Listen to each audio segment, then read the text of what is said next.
Hello, welcome once again to our Chaia reflection series on the Bible for the life of faith and light. We are now on episode 14 of our series, and this is about the call of Abraham and that of his wife Sarai. We first call them Abram and Sarai. Abram means exalted father, and Sarai means princess. Later on, they will be called Abraham and then Sarah. But we will first call them Abram and Sarai. So their story opens up a new stage in the unfolding story of God's revelation in the history of Israel. When before, from Genesis 1 to 11, we can see the broad and universal situation and predicament of the whole humankind, from the moment of creation to the moment that they have become widespread and they have become dispersed, scattered, as a result of their own brand of unity and security at the same time, to make a name for themselves. So from there we can see the situation and possible future of humankind as somewhat bleak and unpromising, even with every attempt of God to provide some gesture of his continuing and attentive graciousness to them. But as it is said in chapter 8 of Genesis, verse 21, the inclination of the heart of humankind is really evil from his youth. It has not been cleansed by the flood, as we have said. For the human tendency to fall into various temptations of power, wealth, fame, and having a name for themselves seem to be very dominant and difficult to overcome. Thus, as we can see, humankind at the end of this series of stories from chapters 2 to 11 appears doomed already from the start. It has even culminated in the previous chapter, in chapter 11, with the story of the Tower of Babel, with the people now trying by their own power, by their own technology, to reach the very place of God in the heavens through the building of a tower that will reach the heavens, taking on the prerogatives of God, and most probably now trying to replace God himself. What more can bring humankind to further condemnation and damnation? But definitely the end of chapter 11 does not mean the end of the story of God in his relationship with humankind. Chapter 11 actually ends with the appearance of a family from whom God will bring about an entirely new story for the blessing and redemption, not just of a selected people, but for the blessing and redemption of all other nations. In carrying on with this new act of God, God called on a particular person named Abraham, or Abram at first, later to be called as Abraham,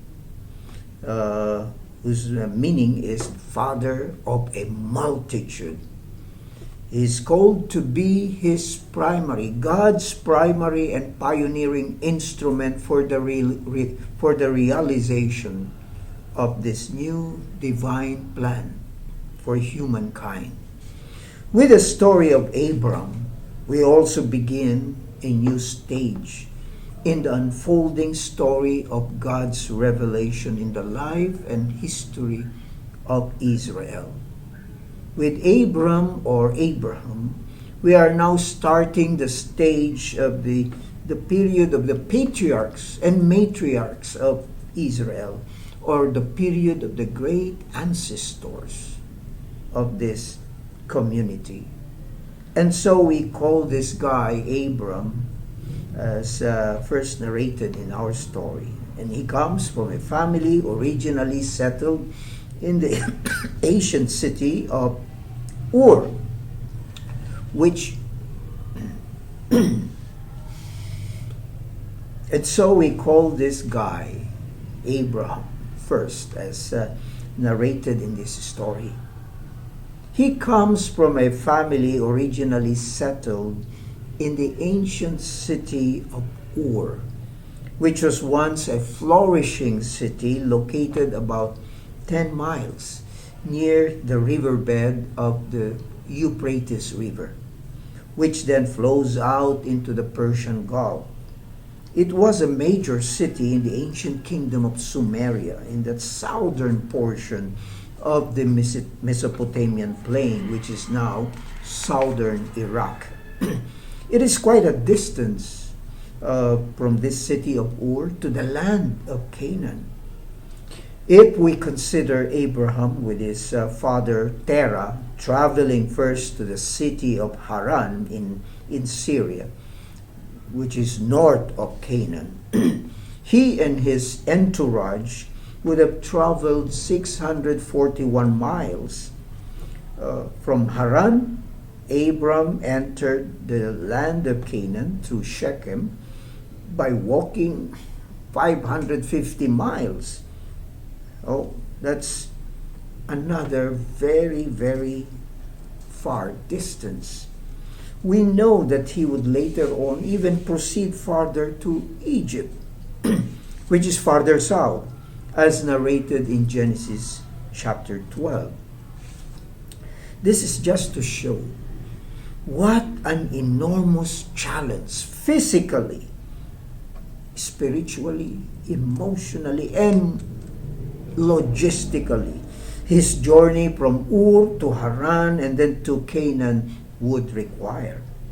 As we can see in chapter 11 of Genesis, verse 30, Abraham's family roots in Ur was quite well established.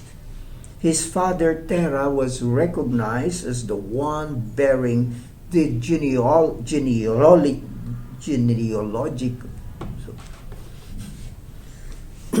as we can see in chapter 11 of Genesis, verse 30, Abraham's family roots in Ur was quite well established.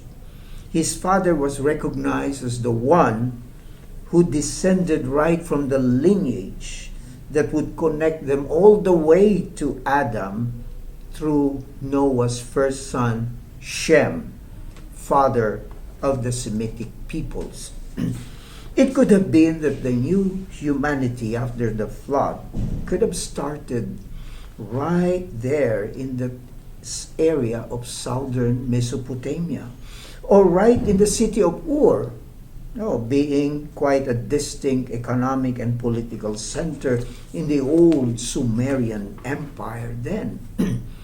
But God has a different plan for the new humankind that has emerged from Noah. Abram's father, Terah, brought his family with Abram and wife Sarai and grandson Lot, whose father died earlier in Ur, and they traveled to that city of Haran, which, as we said, is 641 miles to the north. And there in Haran, they settled for some time until Terah died at age 205. But then God called Abram to go and leave this place where he could have been very much settled and very much contented and at peace already. But it is just so amazing for Abram to just decide to pack up, and that of his wife Sarai and that of his brother's son Lot, and all the possessions they have gathered together. For this time, Abram received this history-making call from God. Go from your country and your kindred and your father's house to the land that I will show you. Just go, and I will show you where you will proceed and where you will settle. This call of Abram from God may provide the answer to the dilemma at the end of the story of the Tower of Babel, where people have become so scattered, so confused, divided, and all spread out with their respective individual desires to achieve and satisfy.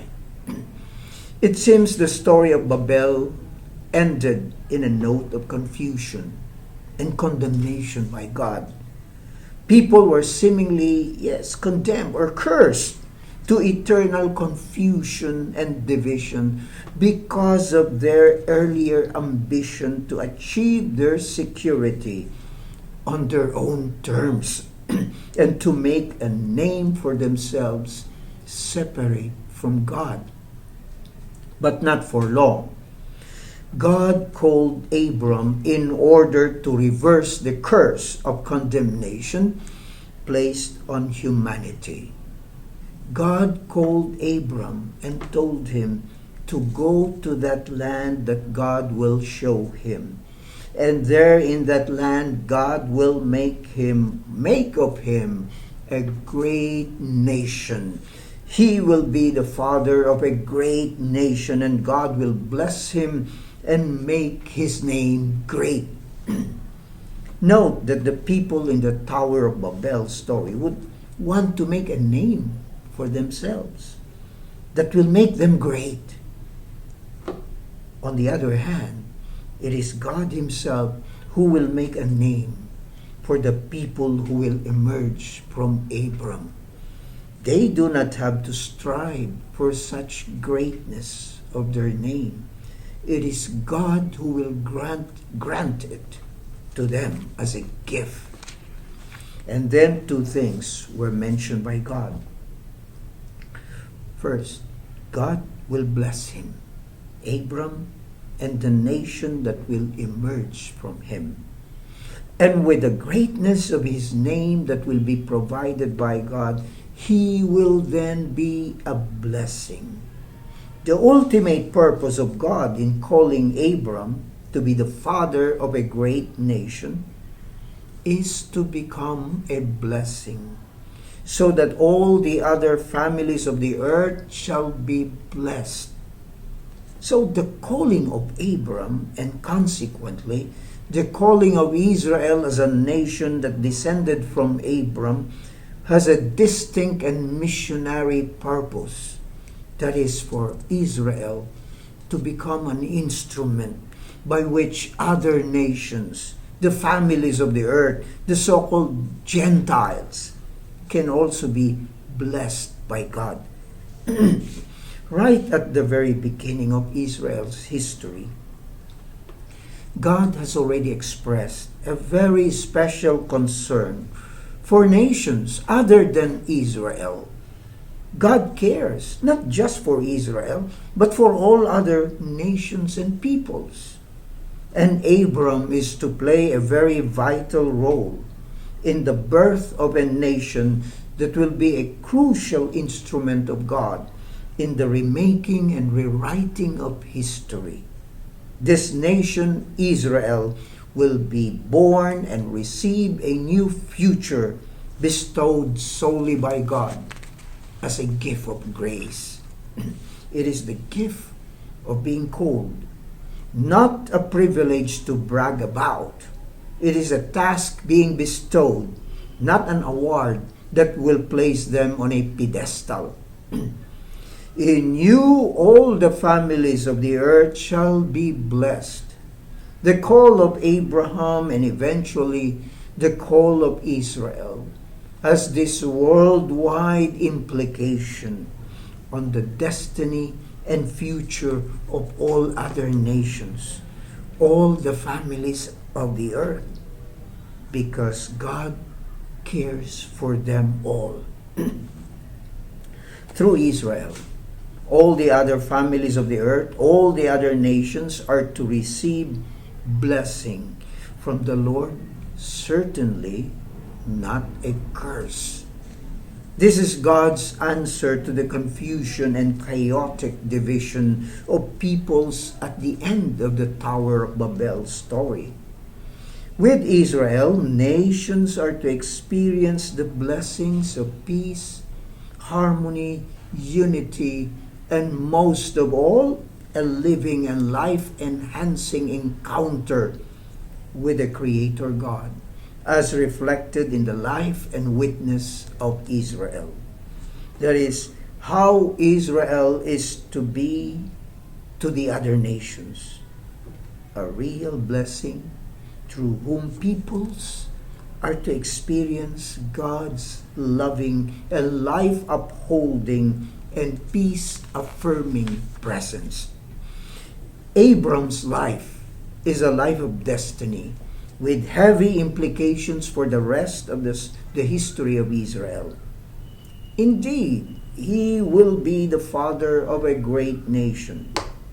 But wait a minute, there's a big question waiting to be answered and raised. How can Abram become a father of a great nation when he and Sarai were both old, so advanced in years, and they have no child of their own to nurture, to become their own heir? How can he be a father if he and his wife Sarai are childless? Abraham survived up to, his age there when he arrived in Canaan is 75, and Sarai was just a few years younger at 65. How can this promise of God be fulfilled in a couple with no children? One dominant reality in this stage of their life is that of barrenness. Abram and Sarai received the call of God as a barren couple. And this barren couple are called to go out of their acknowledged home place, out of their comfort zone, on a journey of faith to a place they know not where, all because it is God who is calling them to do so. Their call is actually a call to abandonment of the familiar and the homely, a renunciation of what makes them secure in their home place, relinquishment of what could have given them a sense of being rooted well and stable enough. And now they received a call to a journey with no definite direction, no definite destination. Only God will tell them where to proceed and where to stop and set up tent. Why? It is said that Abram is destined to become father of a great nation, and that this great nation will then become God's instrument in bringing blessings to other nations. But God could have called other individuals with far better qualifications to become God's agent. For Abram really has this one great problem that could disqualify him and Sarai from becoming the parents of a great nation. As we have said, they are childless and they are quite old. But God looks at the person he calls, not on the basis of qualification, which are actually human-defined qualifications. God looks at the heart and the faith of the person being called. And God found Abram to have the faith and the trust to obey the call he received from God without any qualms, without any question or expression of doubt and fear. He simply obeyed the mission bestowed upon him by God, in spite and despite the great disqualification that he and his wife Sarai had at the moment of their call. They have the faith. They have full trust in the Lord. And for God, that is enough. The call has to proceed. And it will be fulfilled, not because Abram and Sarai were qualified physically, but because most of all, they have faith and they have full trust in their God. And the rest were undertaken by the hand of this God. This is what makes Abraham and Sarai a paradigm of real, authentic faith. In Hebrews chapter 11, it was mentioned to him that this was all reckoned to Abraham as real faith. We will stop at this point, though we still have to carry through with the culmination of this story of Abram and Sarai in the following chapters. There is so much profound spiritual implications and challenge to us here. But we will continue this next time. Please read chapter 18 of Genesis, verses 1 to 15, and we will discuss further this beautiful story of faith and trust in the midst of seeming barrenness and hopelessness, and how this was rewarded by the power of God's promise and faithfulness. Thank you very much, and we will then see you next time. Till then, God bless everyone.